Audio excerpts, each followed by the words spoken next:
स्वात्मबोधभरितुल श्री ज्ञानदेव तुकाराम ज्ञानेश्वर महाराज की जय।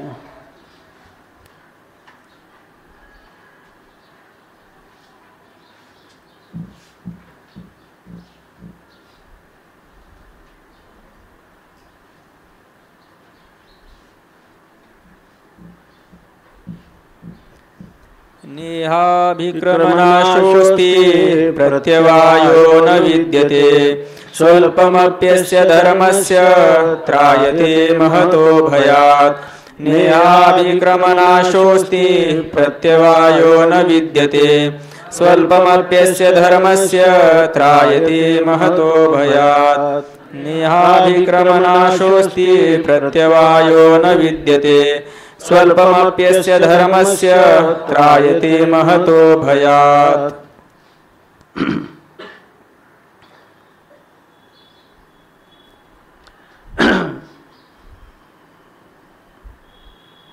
हा सांख्ययोग नावाचा जो द्वितीय अध्याय आहे त्यामध्ये भगवान परमात्म्याने अर्जुनाला युद्धापासून परांगमुख होत असताना प्रथम तत्वज्ञानाचं कथन केलं आणि ते तत्वज्ञान कोणतं त्याला श्रवण करवलं। ते श्रवण कोणतं आहे? फक्त लक्षार्थाचं ज्ञान करून घेण्यासाठी त्याला श्रवण करवलं। आणि तत्वबोध किंवा तत्वार्थ ज्ञान ही जी गोष्ट आहे तर ही गोष्ट या ठिकाणी सांगितली नाही, फक्त लक्षार्थाचं। आणि त्यानंतर ह्या लक्षार्थाचं ज्ञान यथार्थ होण्यासाठी तत्वार्थाचा साक्षात्कार होण्यापूर्वी आपल्याला तत्वज्ञान आणि तत्वज्ञानाद्वारा मोक्ष प्राप्तव्य आहे। म्हणजे आपलं गंतव्य किंवा आपलं ध्येय किंवा आपलं ज्ञेय याचं आपाततः दिग्दर्शन केलं की जेणेकरून परोक्ष रूपाने का होईना त्याला जे आभानापादक आवरणाच्या ऐवजी असत्वापादक आवरण दूर होईल अशा रीतीनं सांगितलं।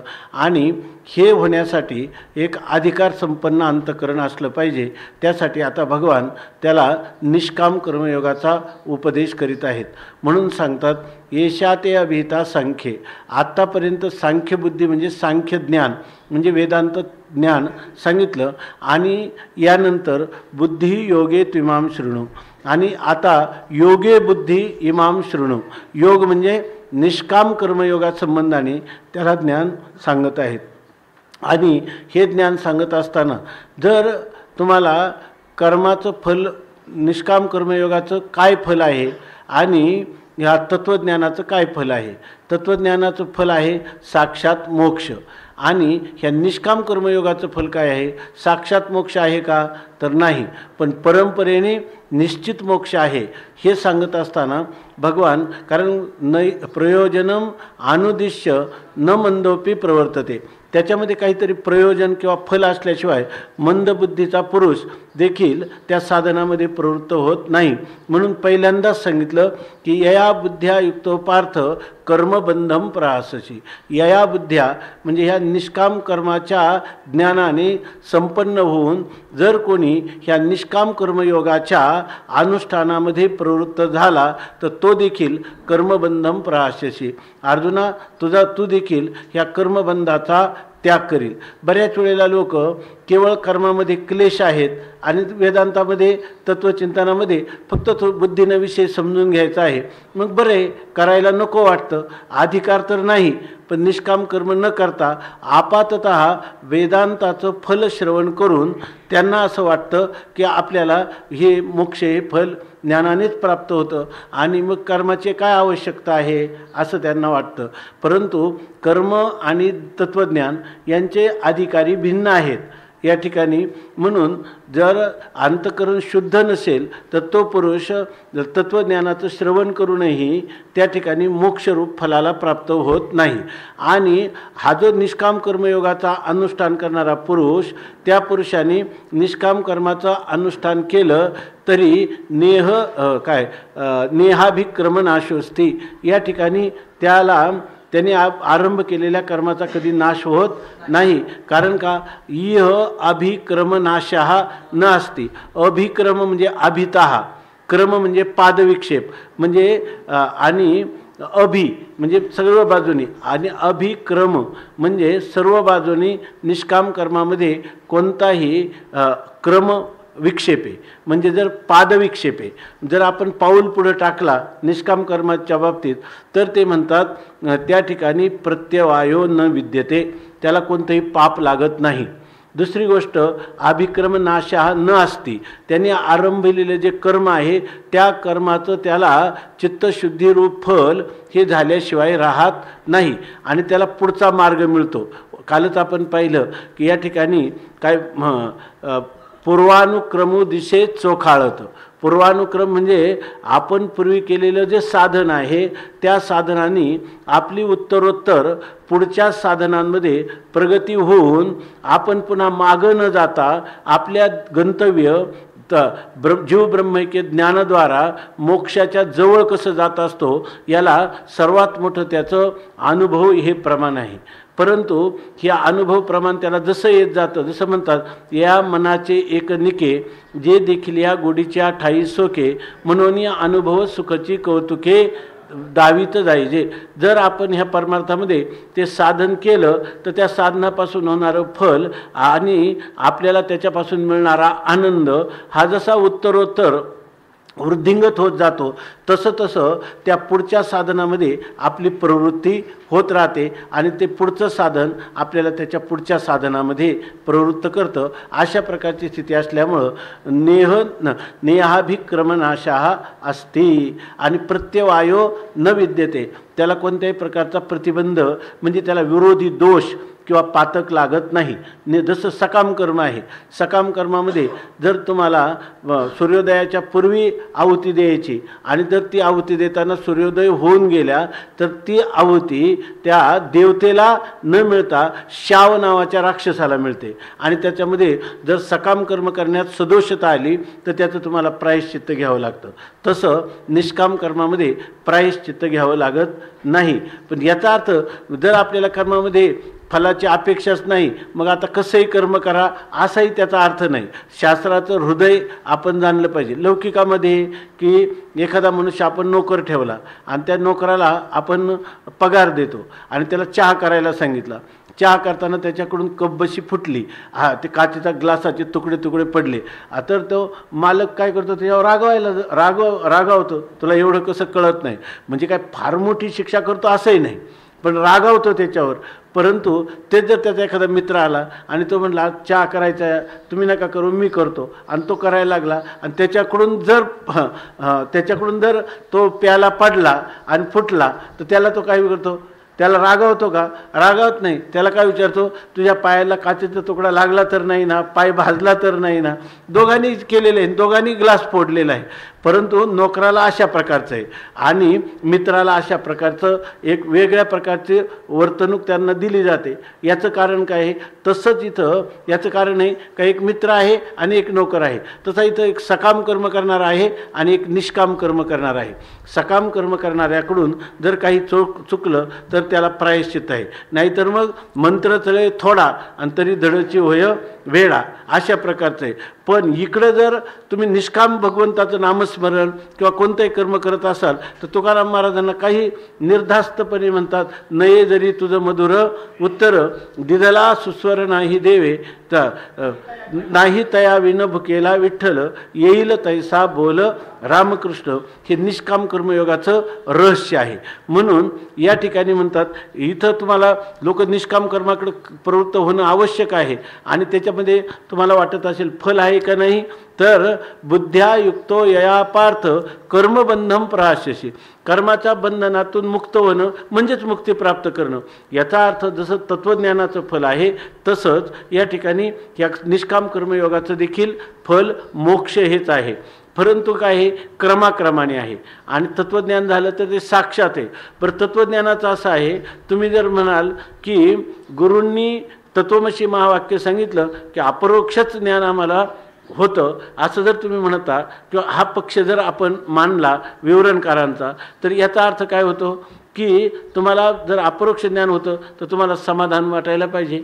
शांती वाटायला पाहिजे, ती शांती तर वाटत नाही. याचाच अर्थ काय, आपण केलेलंच हे चिंतन, हा विषय थोडासा आपण परत परत घेतो. याचा अर्थ असा की आपल्याला जीवनातल्या साधनांचं जो क्रम करायचा तो कुठंतरी निश्चित झाला पाहिजे. आपला अधिकार आणि शास्त्राने सांगितलेलं त्या अधिकारी पुरुषाला जे काही साधन, त्या साधनावर आपण आरूढ झालो तर आपला प्रवास अध्यात्म जीवनाचा सुकर होईल. आणि तेच करण्यासाठी ज्ञानोबारायांनी ह्या ज्ञानेश्वरीचं अवतरण आपल्या मराठी मायबोलीमध्ये केलेलं आहे. म्हणून या ठिकाणी तुम्हाला कर्माच्या बंधनातून मुक्ती ही निष्काम कर्मयोगाने सुद्धा होईल.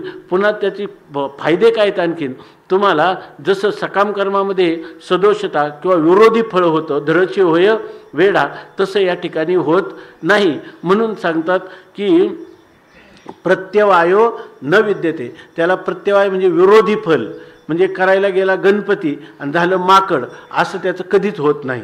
प्रत्यवायो न विद्यते.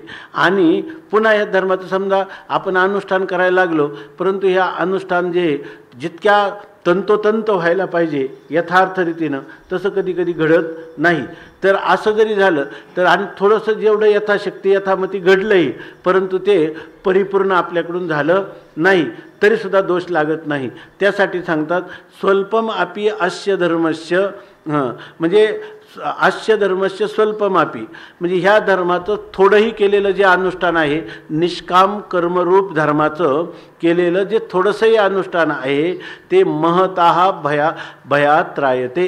ते महान असणारा जो जन्म मृत्यू रूप असणारा जो संसार, त्या संसार बंधनापासून किंवा त्या संसाराला घालणारं जे कर्म, त्या कर्मरूप बंधनापासून त्या पुरुषाची सुटका होते. आणि सांगणारं कोणी, साक्षात भगवान सांगतात. ज्या गोष्टी आता नंतर काय होतं, ह्या कर्म तर आता आपण करून जातो, केलेलं कर्म संपतं आणि त्याचं फल काय आहे, अदृष्ट आहे. परंतु ते अदृष्ट फल आपल्याला तर काही कळत नाही. पापापासून होणारं दुःख, पुण्यापासून होणारं सुख, हे मरणोत्तर आपल्याला काय मिळणार आहे हे आपल्याला कळत नाही. तत्त्वज्ञानाचं फल दृष्ट आहे आणि याचं फल काय आहे, अदृष्ट आहे. पण असं आहे, तत्त्वज्ञानाचं फल दृष्ट कधी आहे, ब्रह्मस्वरूपाचं जेव्हा ज्ञान होतं, बरोबर आहे ना, त्यावेळेला आपण म्हणतो की त्याचं फल काय आहे, दृष्ट आहे. आणि तोपर्यंत काय करावं लागतं, श्रद्धावान लभते ज्ञानम तत्परा संयतेंद्रिया. तिथं तरी मनुष्याला अत्यंत तत्पर होऊन इंद्रियांचा संयम करून श्रीगुरूंची सेवा वगैरे करून श्रद्धेनेच ज्ञान संपादन होतं. अगोदर त्याला श्रुती युक्तीनं तो प्रयत्न करत राहतो आणि त्यावेळेला सुद्धा त्याचा श्रुती प्रमाणावर विश्वास ठेवतो. आणि जेव्हा त्याला दृढ अपरोक्ष साक्षात्कार होईल तिथून पुढे त्याला श्रद्धेची गरज लागत नाही. परंतु इथं कर्मयोगा म्हणजे याचा अर्थ अगोदर काय, ब्रह्माचंही जरी ज्ञान करायचं झालं तर जन्माद्यश यथा म्हणजे काय, आणि शास्त्र योनित्वात असंच म्हणतो ना, त्याचं सुद्धा काय, अथा तो ब्रह्म जिज्ञासा, ब्रह्माचंही ज्ञान आणि धर्माचंही ज्ञान, ह्या दोन्हींनाही प्रमाण शास्त्रवचनच आहे. अशा प्रकारची स्थिती. आणि दोन्ही वेळेला आपल्याला त्याच्यावर श्रद्धा ठेवल्याशिवाय दुसरा काही पर्याय नाही. म्हणून म्हणतात की ह्या गोष्टीबाबत तुम्ही एवढंच म्हणा की भगवान सर्वज्ञ सर्वशक्तिमान असा भगवान परमात्मा गीतेमध्ये वेदाचं तात्पर्य सांगत असताना हा सिद्धांत आपल्याला सांगतो. परमात्मा स्वतः स्वमुखे आपण सांगेतो, श्री विष्णू बाबांनो तुम्ही जर निष्काम कर्मयोगाचं आचरण कराल तर त्या ठिकाणी स्वल्पम अपि अस्य धर्मस्य, ह्या थोडंसुद्धा केलेलं अनुष्ठान ते तुमचं महान असणाऱ्या संसार भयापासून निश्चित संरक्षण करतं असं सांगतात. त्रायते म्हणजे संरक्षण करतं. हां, आणि महताबाद महान भय कोणतं आहे तर या ठिकाणी जन्म मृत्यू परंपरा हे त्याचं महान भय आहे. त्या महान भयापासून त्याची सुटका होते. हे गीतेमध्ये सांगितलं. आता भगवान ज्ञानोबाराय याचंच आता चिंतन सांगतात. आपण काल पाहिलं, जैसे वज्र कवचले जे, जर एखादी चिलखत वज्राचं घातलं आणि शस्त्रांचा वर्षाव साहिजे आणि त्याला शत्रूबरोबर युद्ध करण्याचा प्रसंग आला आणि तो जर वज्राचं चिलखत घालून गेला तर किती शस्त्रांचा वृष्टी झाली तरी तो सहज सहन करतो. आणि नुसता सहन करतो असं नाही तर तो जैतेशी अचुंबित जैतेशी उरिजे, तर ज्यामध्ये कोणत्याही प्रकारचा बाद नाही, त्याच्या केसाला सुद्धा धक्का लागला नाही आणि त्यांनी समोरच्या शत्रूवर विजय मिळवला, अशा प्रकारची स्थिती आहे. ही जशी स्थिती आहे तशीच ह्या श्लोकावरच्या फार तर ते ह्या श्लोकाचं अवतरण म्हणायचं. आणि याच्यानंतर सांगतात तैसे ऐहिक तरी न नसे. त्याप्रमाणे जो मनुष्य निष्काम कर्मयोगाचं अनुष्ठान करतो ना, त्याचा ऐहिक म्हणजे खूप खूप महत्त्वाच्या गोष्टी सांगितल्या. आपण तितक्या बारकाईनं हे का आपल्याला अनुभवाला येत नाही, हे वास्तविक आपल्याला अनुभवाला आलं तर आपण याचा करू की नाही. अनुभवाला काय येत नाही ह्याचं असं आहे की अगोदर अनुष्ठान केलं तर अनुभवाला येईल ना, अनुष्ठान न करता कसं अनुभवाला येईल. आणि अनुष्ठान करताना शंका घेतो वेगवेगळ्या प्रकारच्या, तर मग अनुष्ठान करण्याकडे प्रवृत्ती होत नाही. परंतु त्याला सर्वात महत्त्व आहे तस्मात श्रद्धस्व भारत. श्रद्धा शास्त्र वचनावर असली तर तो काय मिळेल, निष्काम कर्माचं एवढं फल आहे शास्त्र सांगत आहे. आणि ह्या बाबतीमध्ये धर्म आणि ब्रह्म यांचं प्रतिपादन करण्याविषयी प्रबल प्रमाण हे वेदच असल्यामुळं वेदाचं अनुसरण केलं पाहिजे. त्याच्यामुळे एकदम शिवाय ही वाट अशी, काल त्यांनी सांगितलं आंधळा मनुष्य नीट वाटेने पळाला तरी अडखळण्याची शक्यता नाही, असा वेदाचा मार्ग आहे. आणि त्या मार्गामध्ये त्यांनी असं सुद्धा सांगितलं आहे तैसे ऐहिक तरी न नसे. त्याच्या इहलोकातलं जे सुख आहे त्याचासुद्धा नाश होत नाही. आपण तरी म्हणतो येतदग्रे विषमीव नाही. जर खरी शास्त्रश्रद्धा असेल आणि अनुष्ठान तत्परता असेल तर त्या पुरुषाला आपण केलेल्या कर्माचा या ठिकाणी इहलोकात सुद्धा नाश होत नाही. म्हणजे याचा अर्थ दृष्टफलसुद्धा दिसून येतं, दृष्टफलसुद्धा दिसून येतं. आपण तुम्ही म्हणाल की वेगवेगळ्या प्रकारचं आपल्याला तर काही दिसत नाही. जे अनुष्ठान करणाऱ्याला दिसतं म्हणून तर ही परंपरा अव्याहतपणे चालू आहे. म्हणून म्हणतात की इहलोकातलं सुख जरी पाहिजे असेल तरी धर्मानुष्ठान आहे, तयाचे ऐहिक तरी न नसे. मग तुम्ही म्हणाल फक्त इहलोकातलं सुख होईल, अहो परलोकातलंही सुख होईल. नाही पण इहलोकात आणि परलोकातल्या सुखासाठीच फक्त कर्मयोग आहे का? हा, तो सकाम कर्मयोग असेल. निष्काम कर्मयोग असा आहे इहलोकातलंही सुख देतो, परलोकातलंही सुख देतो आणि तुम्हाला मोक्षही पण देतो. म्हणून ते म्हणतात की मोक्ष तो वरला असे. मोक्ष तर होणारच आहे. त्याचं कारण असं आहे की अनेक लोकांनी चिंतन केलेले आहे सकाम कर्म जरी मनुष्य वेदाने कशाला सांगितलं, जन्ममरण परंपरेत घालणार आहे. जर सकाम कर्म वेदावर श्रद्धा करता करता त्या मनुष्याच्या, विवेकानंदाने लिहिलं आहे की त्या मनुष्याच्या जीवनात एक स्थिती येते अनेक जन्म घेता घेता की अरे हे तर फक्त आपण सगळं जे कर्माचं जे फल आहे ते स्वल्पम, ते कर्माचं फल अल्प आहे. आणि या ठिकाणी अशा अल्प अनित्य अशा सुखप्राप्तीपेक्षा आपल्याला अविनाशी सुखप्राप्तीचं काही साधन आहे का नाही, अशा प्रकारचे त्याच्यात अंतःकरणात विचार होतो. आणि त्यावेळेला तो सकाम कर्मातून आपल्याला हे दुसरा उपाय काय आहे, तर त्यावेळेला या कर्माच्या फलाचं म्हणजे कर्मफलाचा भोगाची इच्छा हीच आपल्याला प्रतिबंध करते. त्या कर्माचं फलच आपल्याला नको असं त्याला बुद्धी होते. आणि नुसतं कर्माचं फलाचा भोग नको, पण मग कर्मफलाचं कर्तृत्व सोडत नाही. तो काय करतो, कर्म करतो. जसा सकाम पुरुष करतो तितक्याच निगुतीने तो निष्काम कर्म करतो, पण त्याच्यातलं भोक्तृत्व आपलं टाकून देतो. ते भोक्तृत्व टाकून देताना मग हे भोक्तृत्व कर्तृत्व आलं का अपरिहार्यपणे भोक्तृत्व येतो, हाही वेदाचा सिद्धांत आहे. पण वेदाचं मनोगत असं आहे की जरी कर्तृत्व असलं तरी भोक्तृत्वाचा त्याग करायचा कसा, त्याची युक्ती आहे. आणि ती युक्ती कोणती आहे, त्या कर्माचं फल जर ईश्वराला समर्पण केलं तर जीवाला त्याचा भोग होणार नाही. पण जीवाला केलेल्या कर्माचं फल तर जो ज्या कर्माचा करताय ते मिळेल. कोणतं फल मिळेल, चित्तशुद्धी हे फल मिळेल. आणि चित्तशुद्धी फल झालं की मग त्याला आपोआपच प्रेरणा होते. केवळ चित्तशुद्धीवर भागत नाही, त्या चित्ताची स्थिरता असली पाहिजे, त्याच्याकडून उपासना घडू शकते. किंवा त्याच्या ठिकाणी काल आपण चिंतन केलं अज्ञान अवस्थेत ईशावास्योपनिषदात सांगितल्याप्रमाणे कर्म आणि उपासना यांच्या समसमुच्चय अर्थात तया सर्वात्मका ईश्वरा. ही केलेली कर्म ही ईश्वराची पूजा आहे, अर्थात ती ईश्वराला समर्पित होते. त्यामुळं त्या जीवाला त्या कर्माचं फल हे फक्त चित्तशुद्धीरूपच फल होतं. तिथून पुढचं त्याचा जो प्रवास आहे तो चित्तस्य शुद्ध हे कर्म न तू वस्तुपलब्ध आहे. फक्त आता चित्ताच्या शुद्धी होण्यासाठीच कर्माचा उपयोग आहे. आता या ठिकाणी वस्तू वास्तव असणारं आपलं स्वरूप ते ह्या कर्माने प्राप्त होणार नाही. न कर्मणा न प्रजया. कितीही जरी कर्ममार्गात म्हणत होता की काय प्रजातंतु मा व्यवच्छेदसे, गृहस्थाश्रमामध्ये प्रजा उत्पन्न करणं हे पाहिजे, धन अर्जन केलं पाहिजे, जोडून या धन उत्तम व्यवहारे. आता त्याच्या अंतःकरणाची अशी प्रेरणा व्हायला लागते की न धनेन, धनानी नाही, न प्रजया न कर्मणा.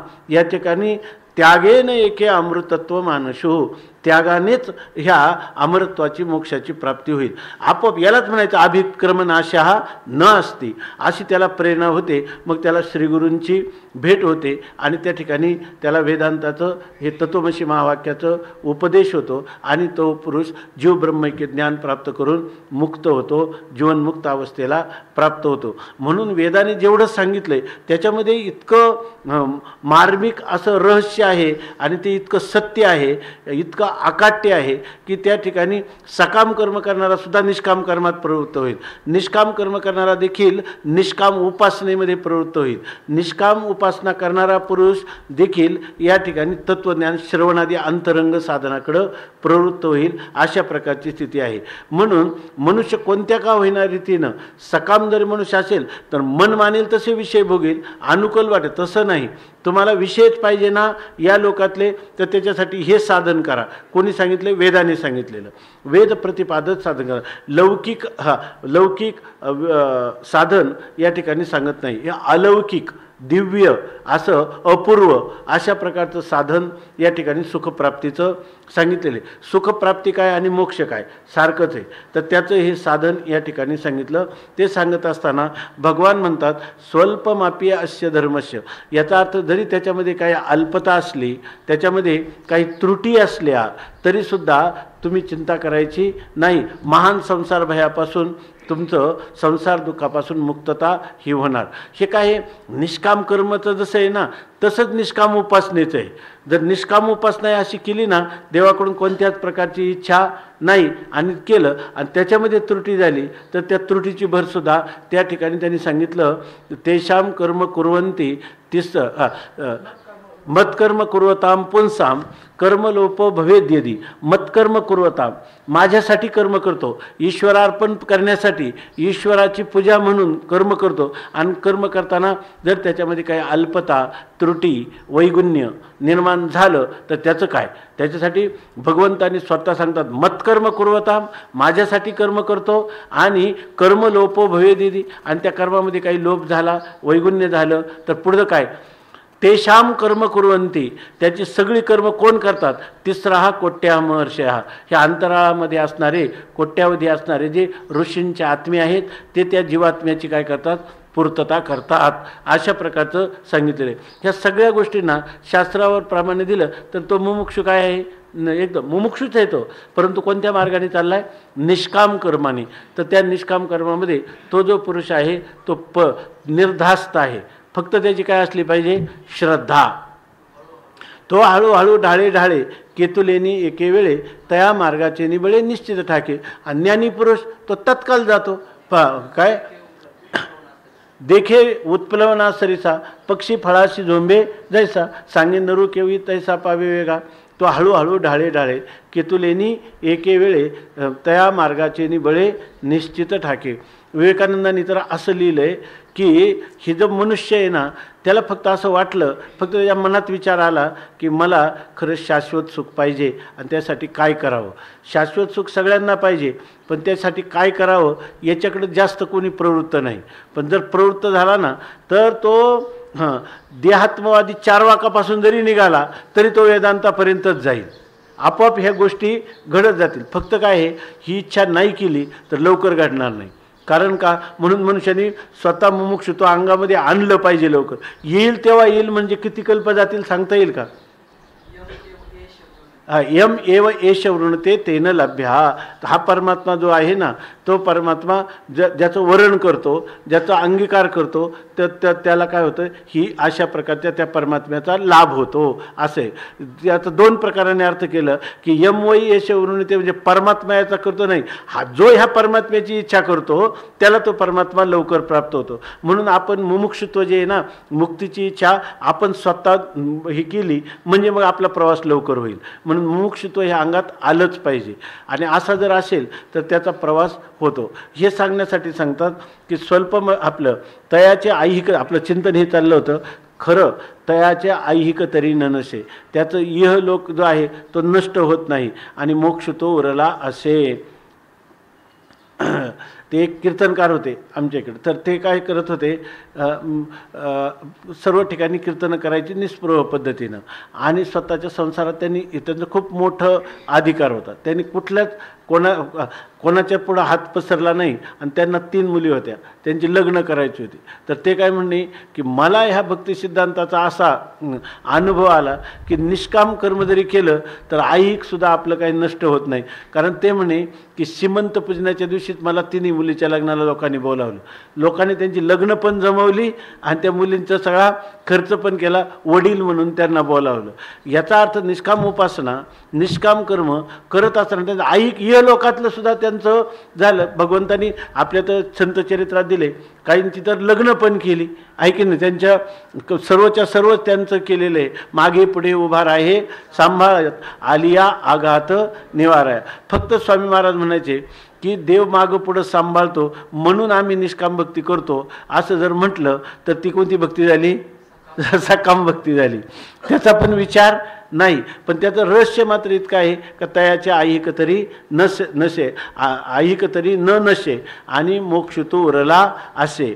जेथ पूर्वानुक्रम दिशे चोखाळत, काल आपणच पाहिलं पूर्वानुक्रम चोखाळत दिशे म्हणजे स्पष्ट दिसतो. पूर्वानुक्रम म्हणजे काय, पूर्वी केलेलं जे साधन ते अनुक्रमती, ते साधन केलं का अनुनाम पश्चात क्रमती, पुढच्या ठिकाणी पादविक्षेप, पुढचा पाऊल आपला त्याच्यापेक्षा उंच आणि पुढं पडतो. याच्याविषयी कोणत्याही प्रकारची शंका घेण्याचं कारण नाही, कारण ते चोखाळत. आणि चोखाळत म्हणजे नुसतं स्पष्ट नाही, विशुद्ध रूपात त्याची स्पष्टता अनुभूती आपल्याला येते म्हणून सांगतात.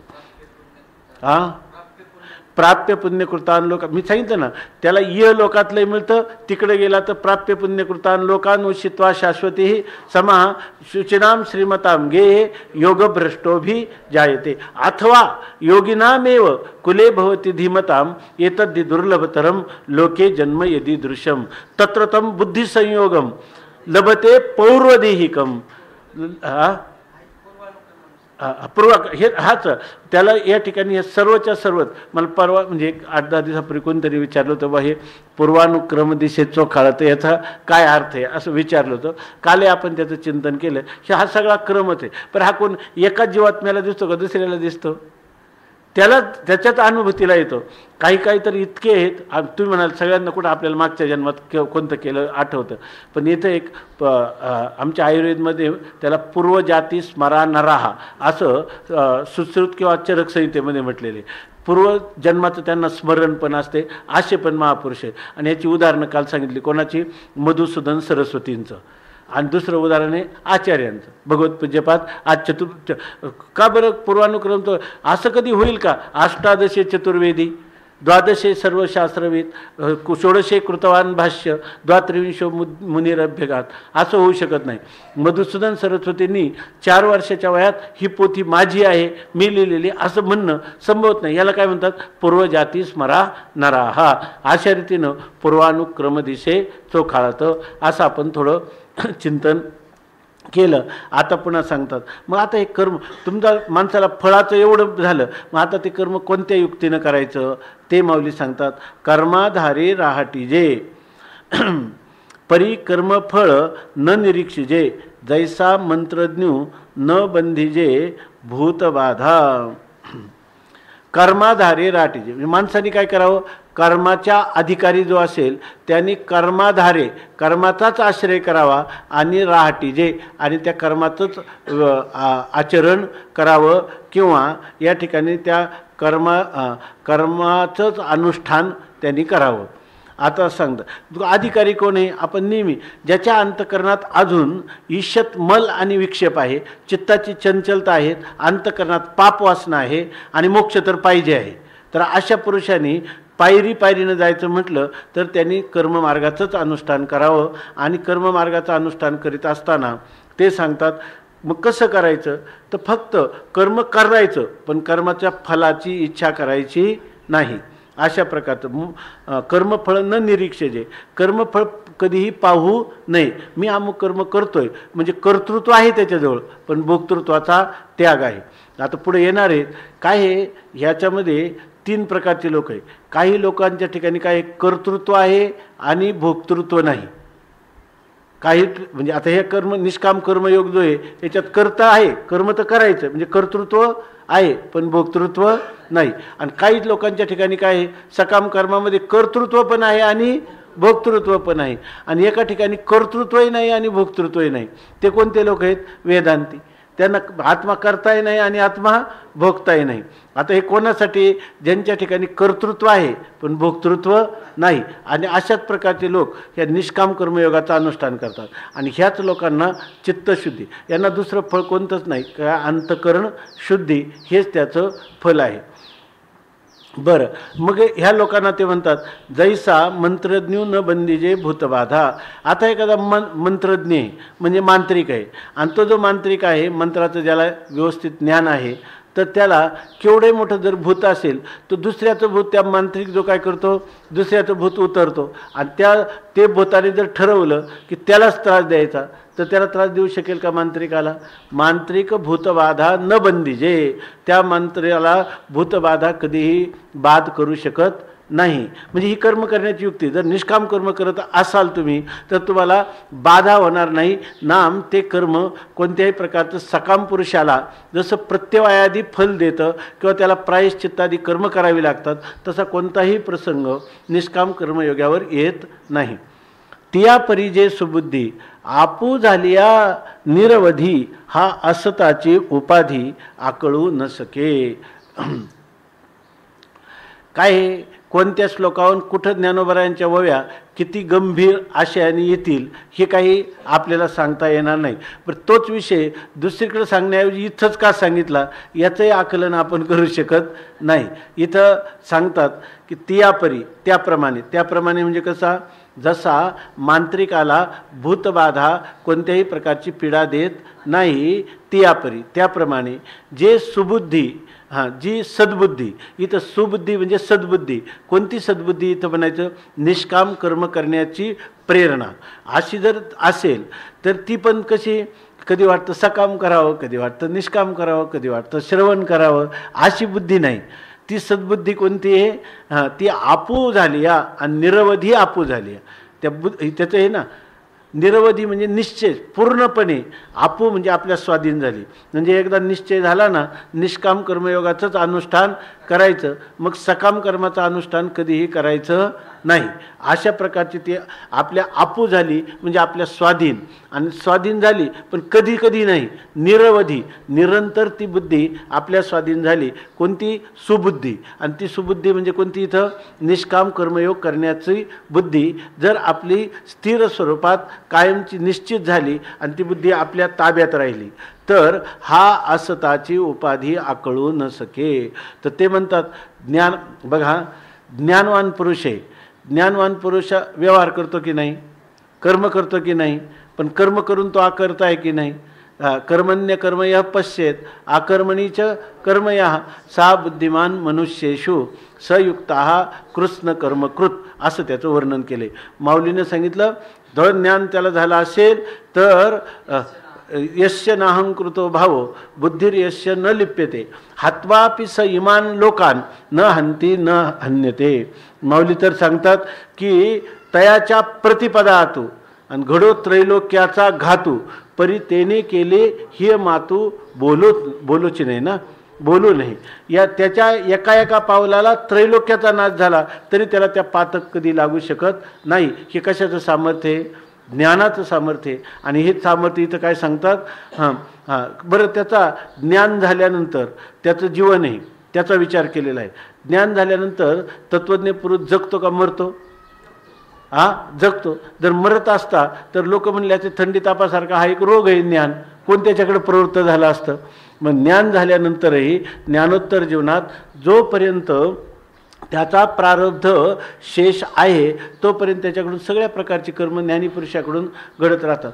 पण तत्त्वज्ञानाला विचारलं मग त्याच्याकडून जे कर्म घडतात, समजा संचित जे आहे ते संचित कर्म सगळं ज्ञानाने दग्ध होऊन जातं.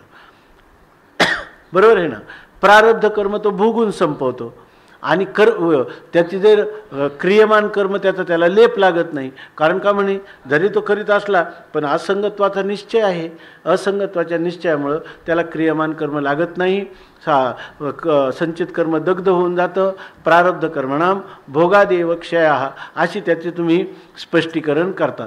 आणि कोणाचे फक्त हा अधिकार कोणाचा आहे, तत्त्वज्ञ पुरुषाचा आहे, असं त्याचं झालं की नाही. इथं माऊली म्हणतात की ते तुम्ही म्हणे मग त्याचं जीवन तर आम्हाला दिसतं व कर्म करताना. अहो त्या क्रिया कुठं घडतात, उपाधीच्या ठिकाणी घडतात. आणि उपाधी काय आहे, त्या उपाधीमुळं ते कर्म तुम्हाला नाही, ते उपाधी कल्पित आहे. त्यामुळं त्या कल्पित उपाधीच्या द्वारा घडणारं कर्म हेही कल्पित आहे, तो कर्माभास आहे की नाही. कर्माभास आहे. उपाधी कशी आहे, जी उपाधी आहे ती कल्पित आहे. मग उपाधिकृत जो भेद आहे तोही कल्पित आहे. त्यामुळं तो कल्पित पदार्थ हा अधिष्ठानाला कधीही लाभहानी करत नाही, हे आपल्याला तत्त्वज्ञानामध्ये चांगलं माहीत आहे. इथं माऊली कुठपर्यंत ह्या निष्काम कर्मयोगाला नेऊन ठेवतात. निष्कर्म दशेचं वर्णन ते निष्काम कर्मयोगामध्ये या ठिकाणी सांगतात.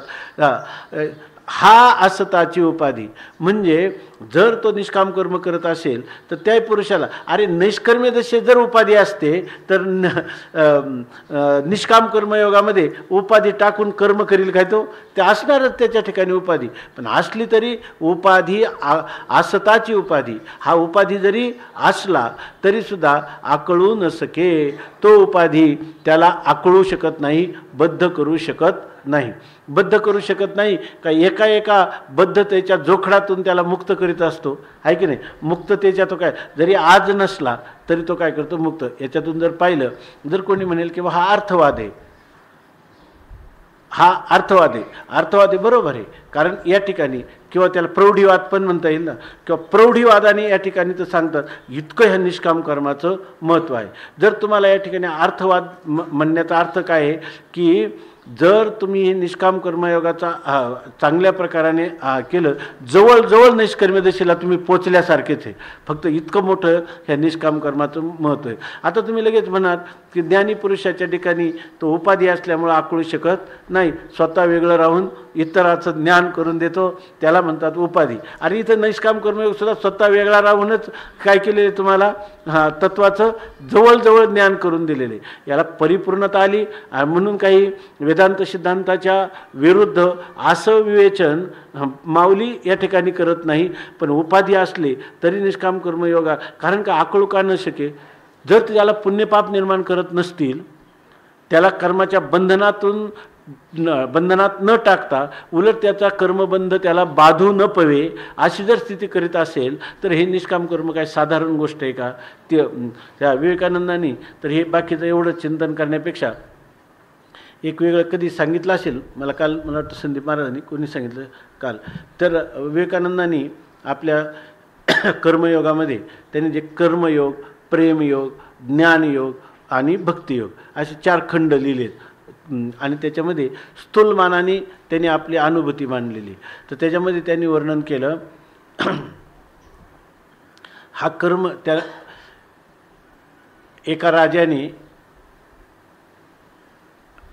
एका संन्याशाला, का मला वाटतं प्रधानाला, एका राजाने एका प्रधानाला प्रश्न केला की संन्यास श्रेष्ठ की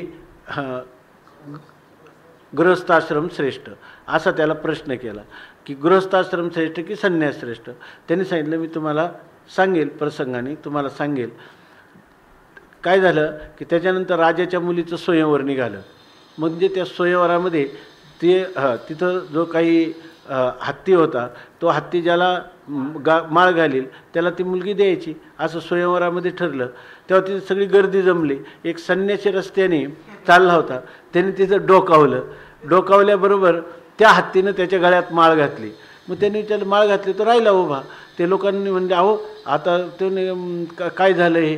ते म्हणे काही नाही, आता तुम्ही राजाचे जावई झाले, राजकन्या तुम्हाला देत, आणि सगळं जे राज्य आहे हे राजाला मुलगा नसल्यामुळं हे सर्व तुम्हाला आता हे राज्य मिळेल. बरं त्यांनी काय होणार? म्हणजे तुम्हाला सर्व प्रकारची सुख समृद्धी आता या ठिकाणी. तो म्हणतो मी या लोकाचा आणि परलोकाच्या सौखाचा त्याग करून संन्यास घेतला आणि आता ह्या राज्याच्या याच्यामध्ये मी कशाला अडकू याच्यामध्ये, अरे हे काही योग्य नाही. तो पुढं चालायला लागला. लोक म्हणजे थांबा, तो पळायला लागला. त्याचबरोबर राजा आणि प्रधान हे सुद्धा त्याच्या पाठीमागे धावले, त्यांना तो सापडला नाही. रात्र झाली, एक जंगल लागलं. त्या जंगलामध्ये शेवटी अंधार पडला, काटेरी वृक्ष होते, पुढं जाता आलं नाही, म्हणून ते एका झाडाखाली थांबले. आणि त्या झाडाखाली त्यांनी एका याच्यावर ते काय त्याला म्हणतात, एक दोन झाडं एकमेकावर घर्षण होऊन जो अग्नी उत्पन्न होतो त्याची एक ठिणगी आणली आणि म्हणजे त्याचे एक विस्तव आणला आणि रात्रभर ते त्या शेकोटी करून तिथं खाली बसून राहिले रात्रभर. आता रात्र घालवायला पाहिजे. तेव्हा ते बसले असताना योगायोगाने असं झालं, रात्रीच्या वेळी एक पक्ष्याने त्याच्यामध्ये उडी मारली, नंतर दुसऱ्या पक्ष्याने उडी मारली, नंतर त्याची जी पिलं होती त्या पिलांनी उडी मारली आणि ते त्या शेकोटीमध्ये. अर्थात त्यांनी उडी मारली तेव्हा त्यांचा झालेला संवाद त्यांनी ऐकला.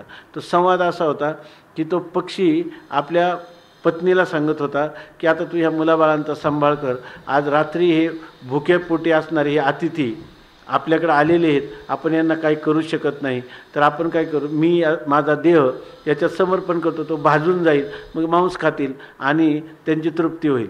हे जेव्हा त्या पत्नीनं ऐकलं आणि त्यांनी उडी टाकली तेव्हा ती म्हणे पतीचं अनुसरण करणं हे माझं परम कर्तव्य आहे. या ठिकाणी दोन अतिथी आहेत म्हणून ह्या दोन्ही अतिथींना भोजन झालं पाहिजे म्हणून तिनं पण उडी टाकली. आणि ते सगळं पाहिल्यानंतर त्या पिलांनी आपापसात सांगितलं की आपलं कोवळं मांस खाऊन यांना खरा मांसाशनाचा आनंद मिळेल म्हणून त्यांनी त्याच्यामध्ये उडी टाकली. नंतर मग ते यांनी तर काय ते मांसाशन केलं नाही, त्यांना हळहळ वाटली पुष्कळ आणि ते परत माघारी फिरले. तेव्हा राजाने त्यांना पुन्हा प्रश्न विचारला की त्या प्रधानाला की गृहस्थाश्रम आणि संन्यासाश्रम याच्यामध्ये श्रेष्ठ कोणता. तर त्यांनी सांगितलं याचं उत्तर तर तुम्हाला मी दिलेलं आहे कालच्याच प्रसंगात. ते म्हणे नाही मला उत्तर मिळालं नाही. तेव्हा त्यांनी स्वामी विवेकानंद सांगतात की त्यांनी असं त्यांना समजावून सांगितलं की जेव्हा हा संन्यासी महात्मा होता तर एवढं राज्य होतं तरी त्यांनी ते राज्य स्वीकारलं नाही. त्यांनी सर्वसंग परित्याग करून तो रानातून जंगलातून तिथून पळूनच गेला. त्यांनी मागं पुन्हा पाहिलं नाही. आणि ग्रहस्थाश्रमातलं जे हे पक्षाचं जोडपं आहे यांनीसुद्धा आपल्या प्राणाची सुद्धा पर्वा केली नाही, पण आपलं जे कर्म आहे अतिथी पूजन काय अतिथी देवो भव त्याच्यासाठी ग्रहस्थाश्रमामध्ये त्यांनी आपले प्राणसुद्धा समर्पण केले. मग ज्याला काय आहे ग्रहस्थाश्रम असो नाहीतर संन्यासाचा आश्रम त्याचा मुख्य कोण आहे त्याग हा त्याचं खरा म्हणजे जसा पाठीचा कणा आहे उभं राहण्यासाठी तसा अध्यात्म जीवनामध्ये त्याग हा पाठीच्या कण्या इतका महत्त्वाचा आहे. म्हणून त्यांनी सांगितलं गृहस्थाश्रमातही काय आहे त्यागच आहे आणि संन्यासाश्रमातही त्यागच आहे. त्यामुळे त्याच्यामध्ये कोण श्रेष्ठ असं नाही. असा जर गृहस्थाश्रम असेल तोही श्रेष्ठ आहे आणि असा संन्यास असेल तर तोही श्रेष्ठ आहे. म्हणून सांगतात कर्माधारी राहटीजे परी कर्मफळ न निरीक्षिजे जैसा मंत्रज्ञू न बंधीजे भूतबाधा तिया परी जे सुबुद्धी आपू झाली या निरवधी हा असताची उपाधी आकळू न शके. हा जरी उपाधी त्याला असला तरी उपाधी त्याला आकळत नाही ना बंधनाला कारण होऊ शकत नाही. कारण का तुम्हाला उपाधी दिसणार ना जोडून या धन उत्तम व्यवहारे उदास विचारे वेचकरी असं जर सगळं असेल तर त्या ठिकाणी त्या पुरुषाला उपाधी आहे की नाही, पण हा उपाधी त्याला आकळू शकत नाही. जरी त्याच्या ठिकाणी व्यवहार दिसत असला तरी त्या ठिकाणी तो त्याला आकळू त्याला बंधनाला कारण होऊ शकत नाही. आमचे ते शास्त्री महाराज सांगायचे एक ग्रस्ती मनुष्य होता आणि एक साधू मनुष्य होता. त्या साधू मनुष्य आला, त्या दोघे एका डब्यामध्ये बसले शेजारच्या बाकड्यावर. त्या साधूजवळ 4-5 बॅगा होत्या मोठमोठ्या आणि त्या ग्रस्ती पुरुषाजवळ एकच बॅग होती. तर त्यांनी सांगितलं का हो साधू बा तुमच्याजवळ तर फारच परिग्रह, हां तुम्ही एवढा परिग्रह केला. त्यांनी सांगितलं की आमचं सामान पहा आणि तुमचं सामान पहा, तर तुमच्यात तर आमच्यात काय फरक आहे असं त्यांनी विचारलं. तर ते पुढं चालायला लागले. गाडी चालल्यावर एक स्टेशनवर ते साधू म्हटले चहा पिण्यासाठी, पाणी पिण्यासाठी उतरल्यावर ती एक पहिली शिट्टी झाली रेल्वेची, दुसरी झाली, आता शेवटची. तर ते साधू म्हणायला लागले चला आपलं बसू जरा गप्पा मारू. ते म्हणे अहो तिसरी शिट्टी आता होती, आता चला. ते म्हणे काय जाऊ द्या, नंतरच्या गाडीनं जाऊ, मागच्या गाडीनं. ते म्हणे तुमच्या नादी लागलं तर वेळं ठरवावं लागेल. ते लगेच गाडीमध्ये शिरला. हे लगेच पळत जाऊन त्या गाडीमध्ये बसले आणि मग त्यांनी विचारलं तर पुन्हा गप्पा काढल्या, तुमच्या आणि माझ्यामध्ये काय फरक आहे? ते म्हणे हाच फरक आहे, गाडीचा डबा जर पुढं चालला तर तुम्ही पळत गाडीत बसले आणि मी म्हटलं आपण थांबू, 5ही बॅग गेल्या असत्या तरी मला त्याचं काही वाटलं नसतं. हाच फरक आहे. तुमचा परिग्रह थोडा आहे, आमचा परिग्रह जास्त असला तरी त्याच्यामध्ये असणारी जी आसक्ती आहे ती आसक्ती जाणं हे महत्त्वाचं आहे. परिग्रह किती आहे याला किंमत नाही, तर त्याच्याविषयी आसक्ती किती आहे हे महत्त्वाची गोष्ट आहे. तर त्या आसक्तीचा परित्याग ह्या निष्काम कर्मयोगामध्ये होत असल्यामुळं त्याला आसता उपाधी आकळू न शके. जेथ न संचरे पुण्यपाप, जे सूक्ष्म अति निष्कंप, गुणत्रयादी लेप न लगती जेथ. ह्या गोळ्या आहेत ना, कधी कधी माणसाला इतके अवघड वाटतील का त्याला त्या किती पारायण केली आणि किती वेळा त्याचे अर्थ त्याचे शब्दकोशन पाहिले तरी त्याला लागणार नाही. आणि जर ज्या मनुष्याला अंगावर घ्यायचं त्याला याच्यावर काहीच भाष्य करायची गरज नाही, सरळ सरळ शब्दाचा फार तर अर्थ कळून घेतला तरी आहे. अंगावर घ्यायचं नसलं तर किती विद्वत्ता असली तरी त्याला त्याच्यापासून काही फार म्हणजे समाधान त्याला वाटणार नाही. त्याला पूर्वानुक्रम दिशे चोखाळत ही ओवी कायमच आज्ञेय राहील, किंवा त्याला कायमचीच काय राहील, अतिशय गंभीर रहस्यात्मक आहे म्हणत आहे. काय त्याच्यामध्ये सरळ अनुष्ठान त्याला करायचं असतं.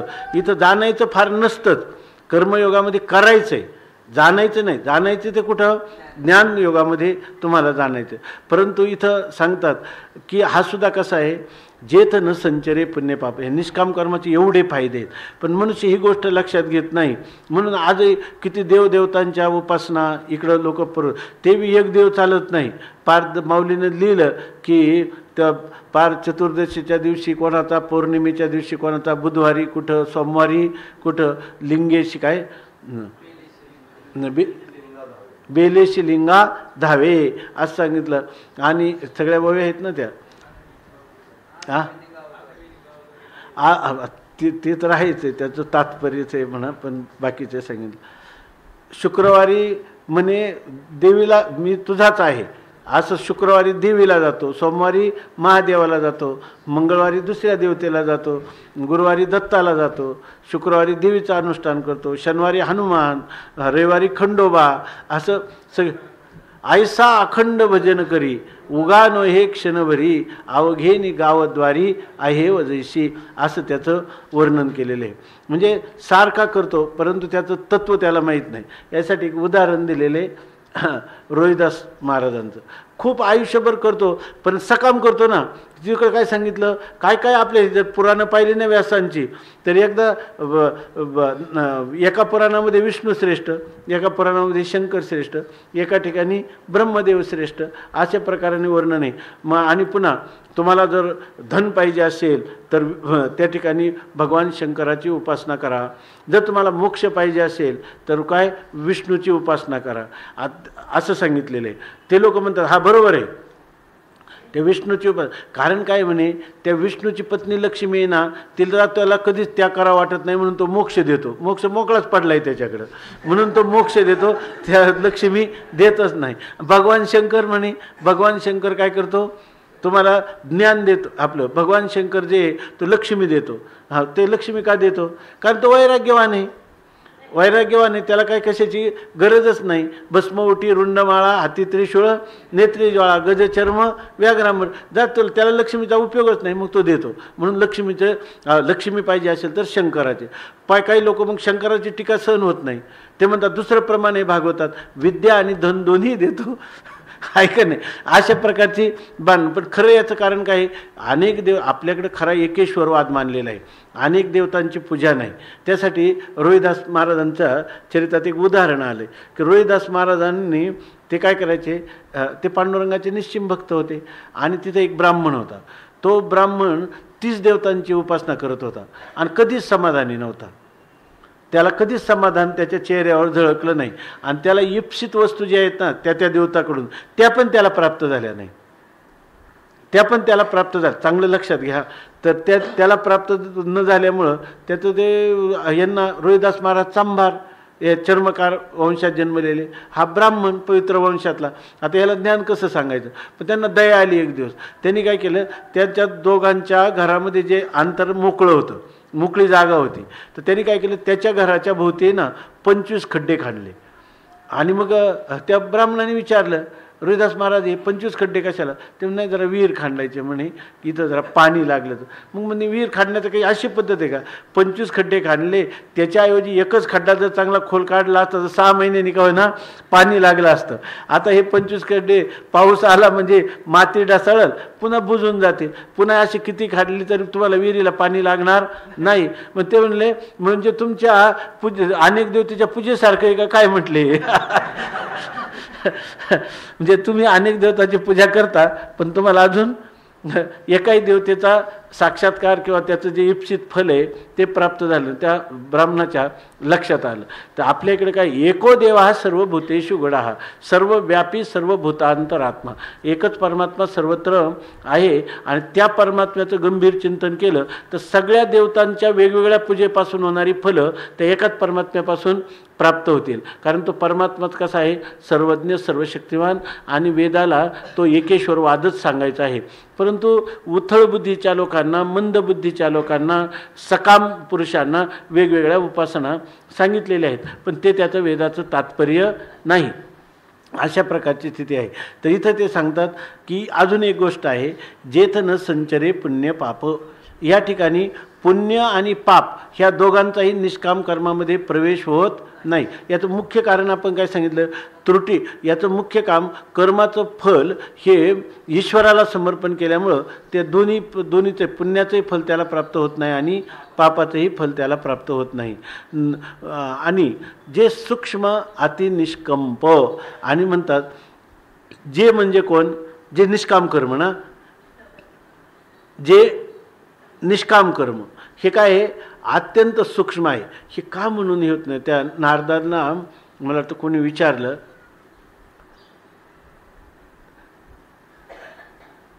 नवव्या स्कंदामध्ये का कुठेतरी आलेलं आहे, मागं आपल्या भागवतामध्ये गेले, त्यांनी सांगितलं की हे जे नामस्मरण इतकं साधं, त्याला का कुठल्या प्रकारचं बंधन नाही, विशेष नियमाचं पालन नाही, आणि हे नामस्मरण मनुष्याने एकदा केलं तरी तो मनुष्य मुक्त होतो. आज्यामेळ एकदा पुत्राच्या लोभाने नारायण म्हणतो, तर त्यासाठी पुत्राच्या लोभे नष्ट म्हणे नारायण, आणि त्यासाठी विमान पाठविले. हे असं कसं काय घडू शकतं, येऊ शकतो का नाही. तर ज्यांनी रात्रंदिवस याजसाठी जप, याजसाठी तप, व्यासे हे अमुप ग्रंथ केले, काय उर्वीचे भ्रमण याजसाठी, असं असताना एकदा आज्यामेळ ते मुलाचं नाव घेतलं आणि त्याला विमान आलं आणि घेऊन गेलं, हे कसं. तेव्हा मला वाटतं नारद म्हणतात की हा धर्म अत्यंत सूक्ष्म आहे. हा जो नामस्मरणाचा धर्म आहे हा इतका सूक्ष्म आहे की या सगळ्या विश्वात फक्त आम्ही 12 जण यम वगैरे आम्ही हे जाणतो, असं गेलं ना चिंतन, असं त्यांनी सांगितलं. तसाच हाच ज्ञानोबा म्हणतात हे अतिसूक्ष्म आहे. आणि सूक्ष्म आहे परंतु हे निष्कंप पण तितकंच आहे, म्हणजे निश्चल आहे, म्हणजे दृढ. हा अशा प्रकारचं हे त्याला काय म्हणतो आपण, दगडावरच्या रेघे इतकं हे निश्चल आणि शाश्वत आहे. निष्कम कर्माचा पण मात्र एक गोष्ट आहे, हे अत्यंत सूक्ष्म आहे. आणि सूक्ष्म आहे याचा दुसरा एक अर्थ आहे, हे अतिंद्रिय आहे. मग अतिंद्रिय पदार्थ कोणत्या डोळ्यांनी पाहायचा, शास्त्राच्या डोळ्यांनी पाहायचा. कोणत्या डोळ्यांनी पाहायचा, शास्त्राने सांगितलं ना, निष्काम कर्मयोग निष्कर्म दशेला प्राप्त करून देतं, याच्याविषयी शंका घ्यायचे कारण नाही. आणि हे सूक्ष्म असल्यामुळं शंकेशी किर ठावो परी न धरावी त्वा, शंका धरू नको. आणि हे कसं आहे, पुन्हा निष्कंप आहे म्हणजे निश्चल आहे, स्थिर आहे, म्हणजे अकाट्य आहे. आणखीन पुन्हा सांगतात खरं माणसाला जे दुःख होतं ना, ते दुःख कोणत्या तरी गुणांच्या, बरोबर ना, कोणत्या तरी गुणांच्या तादात्म्याने होतं आणि त्या गुणांचं तादात्म्य सोडण्यासाठी तत्त्वज्ञान आहे. पण निष्काम कर्माचं अनुष्ठान करणाऱ्या पुरुषाला गुणत्रयादी लेप न लगती जेथ. चांगलं पहा, लोकमान्य टिळकांनी गीता रहस्य लिहिलं आणि निष्काम कर्माचं समर्थन केलं. ज्ञानोबारायांनी काय केलं, ज्ञानेश्वरी लिहिली आणि निष्काम कर्म किती केलं लोकमान्य टिळकांनी, ते एवढं केलंय का? नाही. पण त्याचं काय झालं, खंडन, आहे की नाही. आणि याचं काय झालं, लोकांनी डोक्यावर घेतली ज्ञानेश्वरी. हा ते तर आणखी गोष्ट आहे. तुमच्या टिळक विद्यापीठाने एक डायरी पाहिली का, त्याच्यामध्ये त्यांनी शंकराचार्यांचं जे काही खंडन केलं होतं, पुन्हा त्यांनी त्याचं खंडन केलेलं आहे. तर हे याचं कारण काय आहे, हे जे खरं शास्त्रविहित, जे शास्त्राला अभिप्रेत असणारं जे तात्पर्य सांगितलं, गुणत्रयादी लेप न लगती जेथ. तत्त्वज्ञानात काय करतात, गुणत्रयाचा लेप लागू नये यासाठी तिन्ही गुणांच्या अतीत असणारं आत्मतत्व आपल्या बुद्धीवर यथार्थ आरूढ करण्यासाठी श्रवण मननादी अंतरंग साधनाचा अवलंब करतात. आणि तर गुणत्रयाचा लेप लागू नये म्हणून अत्यंत निष्कंप, निश्चल असणारं आणि सूक्ष्म असणारं अतिंद्रिय केवळ शास्त्रावरची जी श्रद्धा आहे, त्या श्रद्धेच्या पोटी त्याला गुणत्रयादी लेप न लगती जेथ. आता इथं श्रद्धेमुळे आहे का साक्षात्कार आहे, तीन गुणांच्या अतीत असण्याचा साक्षात्कार आहे का श्रद्धेमुळं मान्यता आहे? श्रद्धेमुळे ही मान्यता आहे.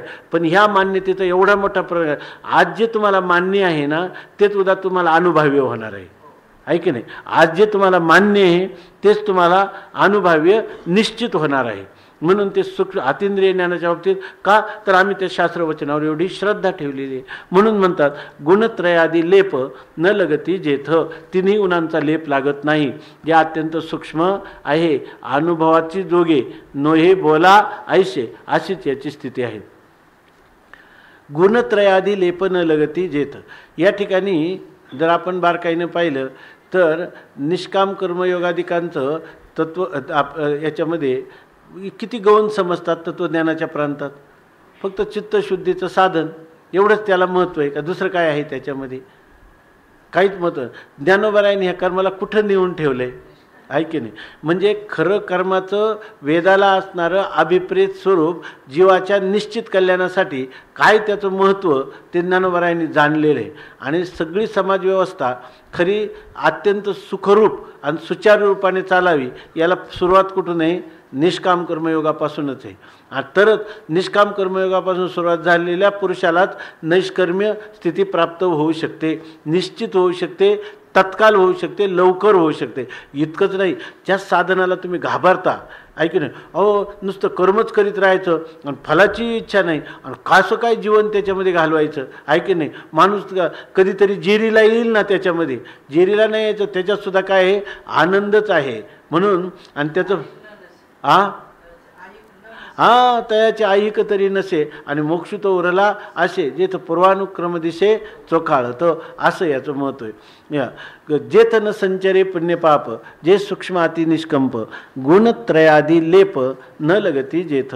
अर्जुना ते पुण्यवशे, जरी अल्पची बुद्धी हृदयी बुद्धी प्रकाशे, तरी अशेषही नासे संसार भय. चांगलं बघा बरं का. आता ते कोणाला सांगतात, हे अर्जुना, म्हणजे हे सरळ बुद्धीच्या असणाऱ्या महापुरुषा अर्जुना, रुजुत्वात अर्जुना, हे अर्जुना ते पुण्यवशे. पुण्यवशे, आता ते म्हणजे कोणती, ती सुबुद्धी, बरोबर ना, ती सुबुद्धी किंवा ते निष्काम कर्माचं अनुष्ठान करण्याची बुद्धी, बरोबर ना, ही ते कुठं कधी प्रकाशे, पुण्यवशे. जर आपल्याला मागच्या अनंत जन्मात आपण अनेक प्रकारची पुण्य केली असतील तर त्या ठिकाणी, जसा बहुत सुकृती नरदेह लाधला, अनेक प्रकारच्या पुण्याने हा मनुष्य देह लादला, तसं निष्काम कर्म करण्याची प्रेरणा ही सुद्धा त्याच्यापेक्षा अनंत पुण्य जर आपली घडली असतील तर त्या पुण्याने या ठिकाणी मनुष्याला निष्काम कर्म करण्याची प्रेरणा होते. म्हणून ती जी बुद्धी आहे निष्काम कर्म करण्याची, ती बुद्धी प्रकाशे, म्हणजे तशा प्रकारचं ज्ञान आपल्या स्फुरद्रूप होईल. पण ते होईल कुठं, हृदयी. बुद्धी हृदयी प्रकाशे, म्हणजे ते ज्ञान हृदयात प्रकाशित होईल. हृदयात प्रकाशित होईल असं का म्हटलं, ती बुद्धी हृदयात प्रकाशित, कारण याच्यामध्ये हृदयात हे भावना, बरोबर ना, भावना. म्हणून ही श्रद्धारूप जी भावना आहे, ही श्रद्धारूपी भावना जर तुमच्या अंतःकरणात असेल, पण म्हणे की आता आम्हाला ठरलं काय निष्काम कर्मानुष्ठान करायचं, त्याचा आम्हाला बुद्धी प्रकाश झाला म्हणजे ज्ञानही झालं, तरीसुद्धा पण पूर्णत्वाने नाही, अल्पची बुद्धी, अल्पची हृदयी बुद्धी प्रकाश आहे. थोडीच जरी बुद्धी तुम्हाला प्रकाश झाली की आता मला निष्काम कर्माचं अनुष्ठान करायचं, अशी तुम्हाला बुद्धी निर्माण झाली, तरीसुद्धा ते म्हणतात म्हणजे एकदा तुम्ही ते अनुष्ठान करायचं एवढा तुमचा ज्या क्षणी निश्चय झाला, त्याच वेळेला आशेषही नाशे संसार भय. तुम्हाला आता संपूर्ण संसाराची जी भीती आहे, जन्ममरणाची भीती, आणि ती भीती काय, इथं बुद्धी किती झाली अल्प, आणि संसार भय कसं नसतं, आशेषही संपूर्ण संसार भयाचा, जन्ममरण परंपरेच्या भयाचा तुम्ही तत्काल जे तत्वज्ञानाने अभयमजनक प्राप्तोस्मी, ती स्थिती तुम्हाला याने प्राप्त होते. एवढं वर्णन कोण करेल निष्काम कर्मयोगाचं? फक्त माऊलीच करू शकतात, आहे की नाही. किती मनुष्य असला तर तो वृक्षतेने फक्त प्रक्रियेच्या दृष्टीनं जशी कर्मयोगाची आहे तेवढीच सांगत. माऊली सांगतात आशेषही नाशे संसार भय, त्याच्या संपूर्ण संसार भयाची निवृत्ती होईल, आहे की नाही. अशा प्रकारचं एवढं वर्णन माऊलीने केलं. आता ह्याच्या पुढं सांगतात की व्यवसायात्मिका बुद्धी रेकेह कुरुनंदन बहुशाखायनताश्च बुद्धयो व्यवसायिनां व्यवसायात्मिका बुद्धिरेकेह कुरुनंदन बहुशाखायनताश्च बुद्धयो व्यवसायिनां व्यवसायात्मिका बुद्धिरेकेह कुरुनंदन बहुशाखायनताश्च बुद्धयो व्यवसायिनां. पुंडलिक वरदा हरी विठ्ठल. श्री ज्ञानदेव तुकाराम ज्ञानेश्वर महाराज की जय.